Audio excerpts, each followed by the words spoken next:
Right now, somewhere in the world, a surgeon is scrubbing in for an operation she has done 400 times before. Her hands are steady. Her record is spotless.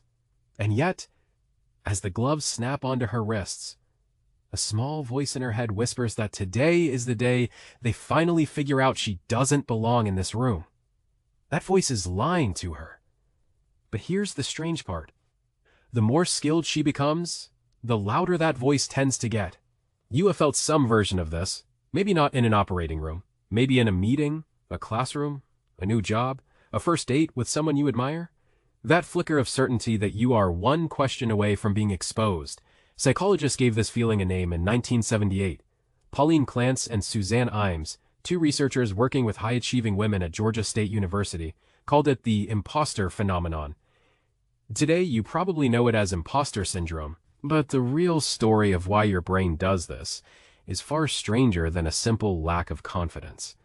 It is not a bug. It is a leftover survival tool, running code that was written for a completely different world. Start with what the feeling actually is. Imposter syndrome is the persistent belief that your success is undeserved, that it came from luck, timing, or fooling other people, rather than actual ability. It usually comes wrapped in a specific fear. The fear of being found out, not failing, being exposed as someone who is never good enough to begin with. Here is the twist almost nobody expects. Clance and Imes did not find this feeling in low performers. They found it concentrated in high performers, doctors, professors, executives, graduate students at the top of their class, people with diplomas on the wall and glowing performance reviews in their file. The pattern was almost backwards. The more objectively competent someone was, the more likely they were to privately believe they were a fraud. Why would your brain do something so counterproductive? To understand that, you have to go back further than 1978. You have to go back tens of thousands of years, to a much smaller world, where almost everyone you would ever compete with, cooperate with, or be judged by was someone you already knew personally. Your ancestors did not live in a world of strangers. They lived in bands of maybe 30 to 150 people, a number the anthropologist Robin Dunbar would later study and associate with the natural limit of human social groups. In a group that size, your reputation was not an abstract idea. It was survival currency. If the group believed you were skilled, trustworthy, and competent, you got fed during a bad season. You got chosen for the hunt. You got a mate. If the group believed you were faking your abilities, the cost was not embarrassment. The cost could be exile. And exile, for a lone human on the Pleistocene savanna, was often a death sentence. So your brain evolved a very specific kind of alarm system. Not an alarm for actual failure. An alarm for the risk of being seen as more capable than you truly are. Because in a small tribe, overclaiming your skill was dangerous. If you claimed you could track a wounded animal and you couldn't, people noticed immediately, and they remembered.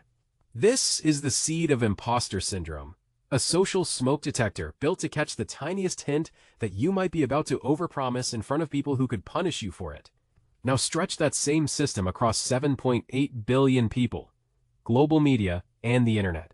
Your ancestors' alarm system was calibrated for a tribe of maybe 150 faces.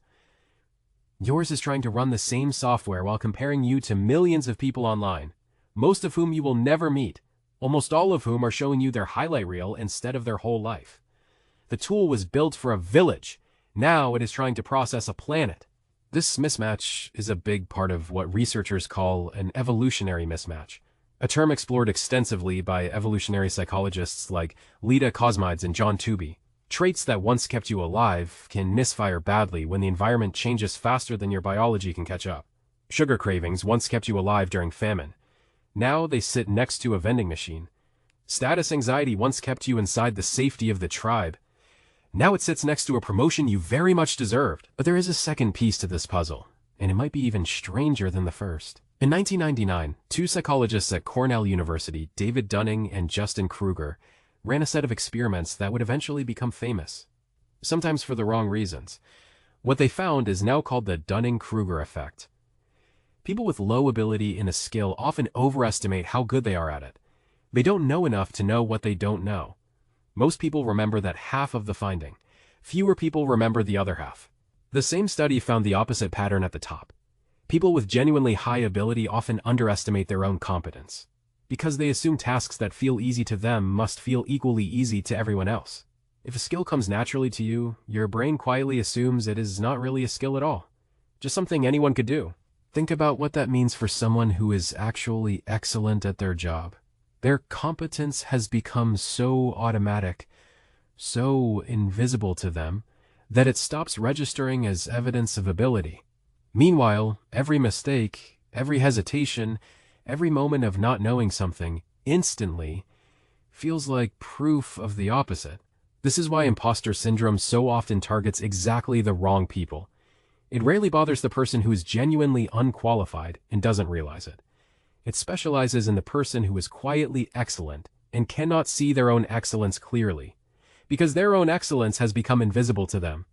There is a third ingredient, and it lives in your childhood. Clance's later research pointed to something called family messaging. Some people grow up being told they are the smart one, the gifted one, the talented one.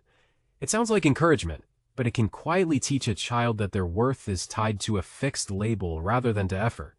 If you are the smart one, then struggling with something feels less like a normal part of learning and more like evidence that the label was wrong all along. Other people grow up in households where a sibling was cast as the capable one, and they absorb the opposite lesson early, that competence belongs to someone else, and they are just visiting.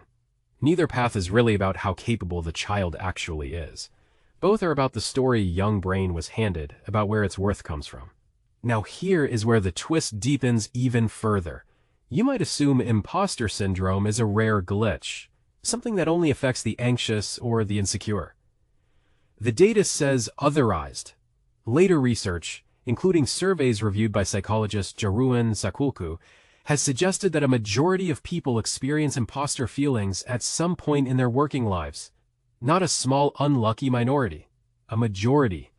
Award-winning authors have described feeling it after finishing acclaimed books. Some of the most recognized scientists in history reportedly described private fears that their achievements were some kind of mistake, waiting to be caught. If some of the most accomplished humans on the planet feel like frauds, then the feeling was never a reliable signal of actual fraud in the first place. That is the reframe.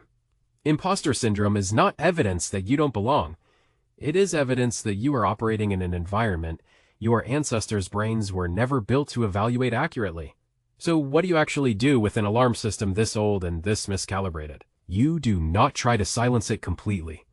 That alarm was built to keep you safe inside a small, high-stakes community, and some version of humility genuinely does help you learn faster and work well with others. The goal is not to delete the wiring. The goal is to stop mistaking the alarm for the truth. One useful shift researchers point to is separating the feeling from the fact. The feeling says you are about to be exposed. The fact is usually a track record, a set of results, a body of work that got you into the room in the first place. Your ancestors could not check facts against feelings, because in a village of 150 people, feelings and reputation were almost the same thing. You can. You have performance reviews. You have finished projects. You have a history that exists outside your nervous system's opinion of it. Another shift is recognizing the invisibility of your own competence, the same blind spot Dunning-Kruger identified. If something feels easy to you, that is not proof it doesn't count. It is often proof that you have already put in the work to make it look easy. Difficulty is not a reliable measure of value. Ease can be the fingerprint of mastery, hiding in plain sight, and there is something almost comforting in the numbers themselves. If most competent people around you are also quietly wondering if they belong, then the room is not full of confident experts secretly judging you. It is full of people running the same ancient software you are, each one convinced they're the only imposter in the group. Which brings us back to where it started. Somewhere in the world right now, a surgeon is finishing an operation that went exactly as planned. Her hands were steady the entire time. Her record remains spotless. And as she peels off her gloves, that same small voice might whisper again, waiting for tomorrow, waiting for the next test. But you now know something she may not have fully absorbed yet. That voice was never evidence of who she is. It is a 30,000-year-old alarm, mistaking a hospital for a village and a room full of colleagues for a tribe that might vote her out.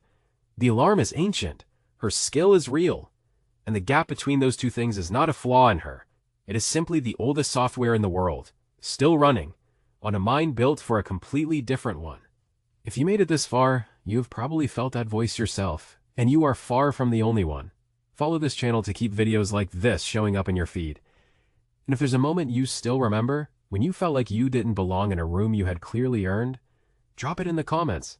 You might be surprised how many other imposters are watching along with you.